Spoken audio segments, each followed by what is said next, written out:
family, may mga what if ka ba? Yeah. What if tatlo kami? Hindi. What if magbukis pa si mami? 21 years gap. Anak ko na yun. Next, ano ba yung hobby ni Alex na ginagawa? Yung parang naging, halimbawa pag stress ka, yun yung ginagawa mo, o kaya pag free time mo. Stress. Free time. Hindi yung... Sige, isang free time, yung lagi mong ginagawa pag free time ka, like, yun yung to-go mo na, na gagawin. TikTok. Me too. TikTok lang. TikTok. Tapos, kapag hobby naman, kanara yung medyo mahaba yung free time. Read, tsaka nood movies, series, tsaka drawings minsan pag sinipat. Sabi sa inyo, magaling si Mami. Wala siyang sinasayang na oras. Or linis. Ganun. Maglinis ng bahay. Ganun. Currently, ano yung binabasa mong book ngayon? Currently na, ngayon pa. Kakatapos ko lang ng ng Tuesdays by Mori. Tuesdays with Mori by Mitch Albom. Tapos, sinunod ko na sa kanya ngayon yung One More Day by Mitch Albom din. So, siya yung favorite mo na author? Yes. Hindi. Oo. Ano ba talaga? Dalawa Isa siya. sila. Isa sa mga favorite. Ang favorite kong libro talaga is Seven Husbands of Evelyn Hugo by Taylor Jenkins Reid. Ano yun? As in, madami siya naging husband? Yes. You have to read it. Nakaka-intriga, di ba? Seven Husbands. Ano yung namatay lahat o lahat buhay? Boy naman yung iba. Yung iba? Actually, binasa ko lang yan kasi nakita ko sa TikTok na, ang tawag dun, may mga lyrics ni Taylor Swift. So, hindi ko talaga alam kung anong passing genre siya, ganyan. So, may mga nakita kong mga lyrics daw ni Taylor Swift. You have to read it. Saan siya nabibili? Meron sa Shopee. Sorry po sa mga... Orange out. Pirata! No. Mahal kasi nung literal na libro. Send link. Magbabasahin ka.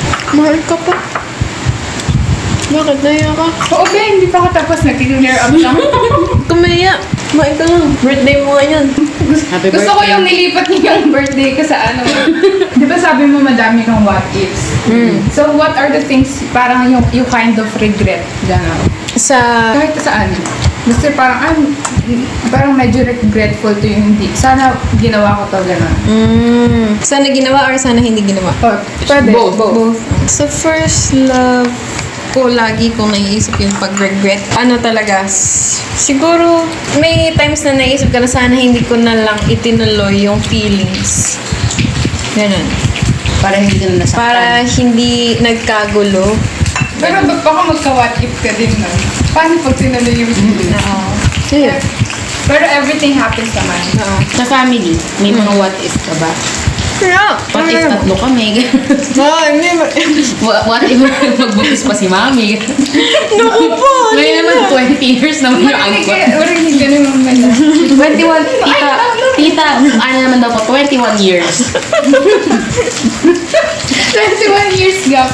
Anak ko na yun. Hindi na mag-aanak si Alex. Grabe, parang kung hindi mo talaga nadidrain yan, pupunta yan sa health. Oh. Kala mo factory yun ng health. Alam niyo ba guys, di ba, syempre nag-upload din naman si Alex regarding sa mga gift giving na ginagawa niya. Tapos guys, galing sa sariling bulsa niya, like, as in, nakita ko. So, recently kasi may in-upload siya na vlog about dun sa pamimili niya ng mga simple toiletries or hygiene kit sa mga bata saan ba yun? Sa Takong... sa Aida, sa Bacau. Bawata. So, ayun. Ngayon, Pantabangan na. ayun, nagkaroon siya ng lintik na basher yan, no? Ano yung sa course, no? What if hindi... Sa course. What if about sa course? What if nag-fine arts ako? Yun lang naman. What if nag-fine arts ako? Or what if nag-mass comm ako? Mas may, hindi naman. Masaya mo lang sa course ko, mas mas may lalabas ko kaya yung passion ko. Kasi sa Ensay, andun na may passion ko. Kaso, hindi siya ganun ka-broad or hindi siya ganun ka nakaganon. Hindi ko ma-explain sarili ko. Sorry Kasi totoo, parang hindi all in lahat ng talent mo na nailalabas. Parang may specific lang doon. Although may mga gano'n naman, pero kasi kapag yung nahanap mo talaga yung, dito yung field na lahat ng talent mo is kailangan.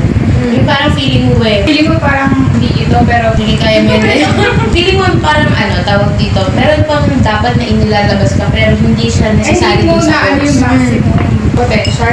Hindi mo all in up yung creativity, Yeah. pagka-optimistic mo. Ayun mo sa actual talaga. Yung mga Ano?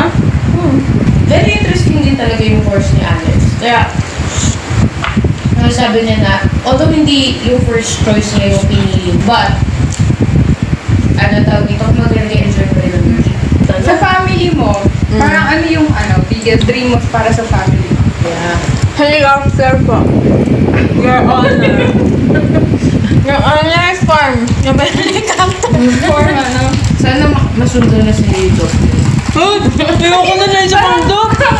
Makabatas ka ni Ma'am Melatama yan. Ay, kasi comment section. Basta, ano naman? Stable na work muna sa akin. Tapos, provide ng needs nila.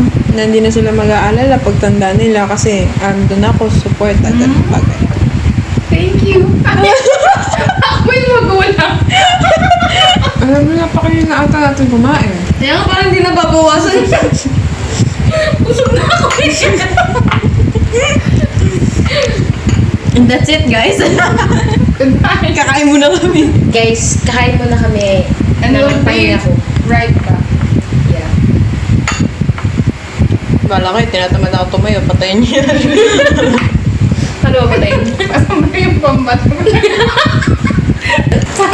Wala pa tayong iniinom na Wala pang alak yan. I-diagnose ko na yung sarili ko ba na high blood.